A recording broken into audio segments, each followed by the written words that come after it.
trucks. So just about any time I make a video on a new vehicle, do a new truck review, talk about different features that new trucks have, I get comments from folks saying that trucks aren't what they used to be. I think one of the more recent comments was somebody comparing pickup trucks to SUVs, basically saying that they're just glorified SUVs now. And I really don't understand where this logic comes from, simply because the people who are making these points obviously are coming from a place where they don't think products should advance. When you look at any product out there, hopefully you've seen advancements in technology when new technology becomes available. Whether it's a smartphone, whether it's a computer, a TV, doesn't really matter. But for some reason, there's some folks that say, well, a pickup truck's a pickup truck, and it should never advance beyond being just a basic work truck or a basic package that's designed just for work and utility. And that's absurd. The reality behind trucks are that they've become so much more than they used to. There's nobody out there that can say that a modern pickup truck is less capable than a truck from the 90s or the 80s or whatever generation that folks think trucks were trucks. The payload capacity, the power, the torque, everything that makes a modern truck what it is superior to what it was a decade ago. In most cases, a modern dually pickup truck can haul upwards of 2 to 3 times more than an equivalent truck 10 or 15 years ago. Whereas your 3/4 ton trucks can generally haul more than the 1-ton dualies could 10 years ago by an order of magnitude. So the reality is, if you look at modern trucks, most people simply look at them by saying, well, if I'm comparing a King Ranch or a Denali or Platinum or a Laramie, that these trucks aren't true pickup trucks. And that's just absurd. It's not true. Just because you have more technology and features available to put in a truck does not mean that that truck is no longer a truck or no longer capable or designed to do less work. I made a point a while back that just because you may have navigation, push button start, radar cruise control, parking sensors, all of that stuff doesn't mean that the person driving the truck is any less capable of doing work with that truck. There are millions of farmers, ranchers, construction workers, linemen that use these trucks that are fairly well equipped every single day for work.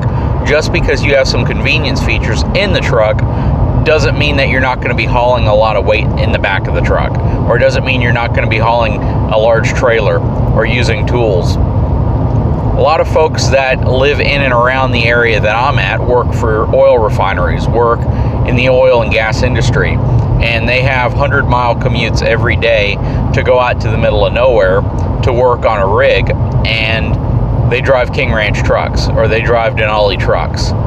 So it doesn't mean that that's any less of a truck or you're any less of a man just because you're driving a truck that has a lot of features or it's designed to give the driver of that truck a more comfortable ride. Now, the other point is that truck prices have gotten astronomically high. And that's kind of true, but at the same time, it's all relative, right? If you looked at a fully loaded SLT model GMC truck back in 2000, that truck commanded, a $45,000 price. Not only has inflation caused the price of trucks to go up tremendously, but the features that you get in these trucks dwarf what you were able to get even back then. In 2000, you could have leather-equipped trucks. Most of your trucks, even your high-end trucks, had cloth seats. They had a CD player, power windows, door locks. They may have had push-button four-wheel drive or four-wheel drive on the fly.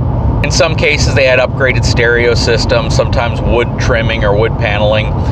You could get the Harley-Davidson package on Fords and different types of packages that would make trucks more luxurious. But even then, the price would generally get in the $50,000 range, and that would be what maxed out a truck.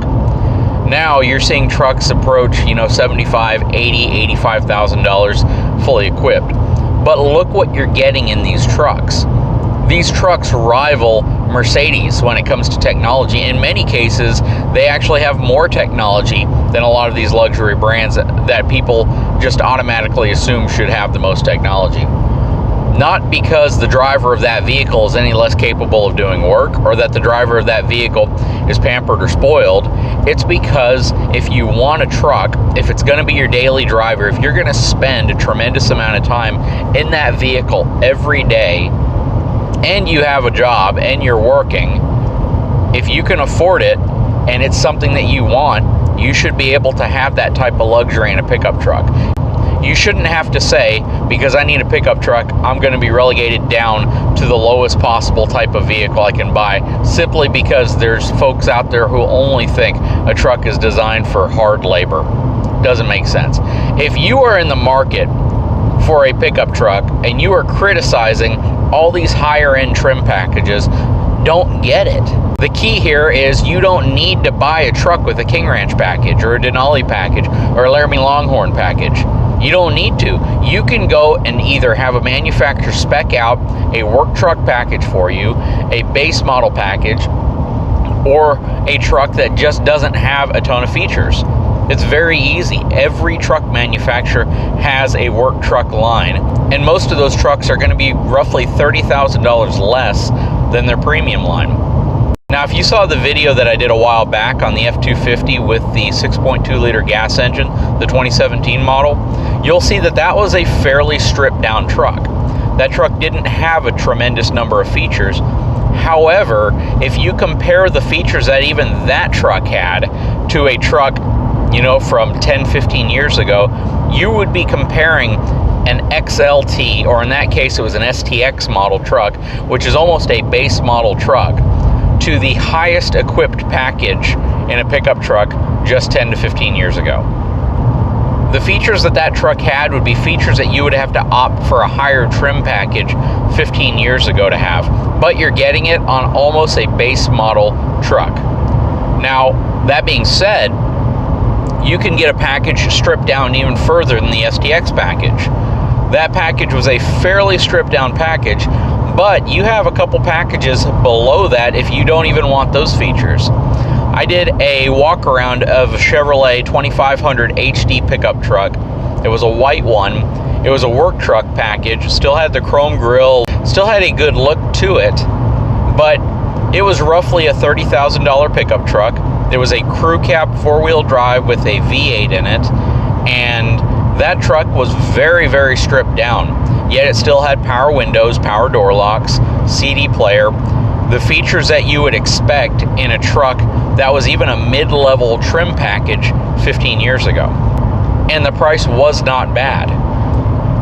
So just because you see a truck that has a high trim package, commands a much higher price, doesn't mean that's the truck you need to buy. It just means that it has features that some people want to have in a truck if they're going to spend a lot of time in that truck. And just because you drive a pickup truck doesn't mean you need to be working out in the dirt, or you need to have a job where you're hauling lumber or really abusing a truck. A lot of folks have pickup trucks that are Navy SEALs. A lot of folks have pickup trucks that are soldiers that bust their ass every day. A lot of folks that have pickup trucks are people who work for law enforcement, firefighters. A lot of people that have pickup trucks are folks who will use their truck as a main form of transportation, not necessarily as a truck every single day. And it's not up to us to judge why somebody buys a truck for themselves.